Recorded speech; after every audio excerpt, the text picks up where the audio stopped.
Hello everybody, this is Bhavani from the Dinamam English to Learn with Bhavani channel. நாம் இந்த வீடியோவில் பார்க்க இருக்கிறது direct to indirect speech present tense yes no questions.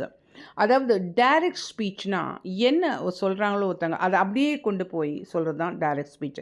First பாருங்கள், Nancy கேட்குறா. Nancy ask, do you live in Paris? Nancy என்கிட்ட கேட்குறா, நீ வந்து பாரிஸில் வாழறியா, வசிக்கிறியான்னு கேட்குறா. அதை அப்படியே கொண்டு போய் கொஷின் கேட்குறா. எஸ் நோ கொஷின் இது. அதனால அதை கொஷின் கேட்குற இடத்துல open inverted comma, close inverted comma, present டென்ஸில் இருக்குது. Do you live in Paris.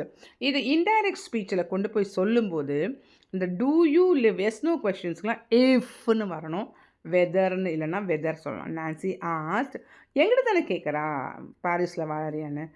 நான் போய் மற்றவங்கக்கிட்ட சொல்லும்போது Nancy asked if I lived in Paris, நான் பாரிஸில் வசித்தேனா அப்படின்னு கேட்டா.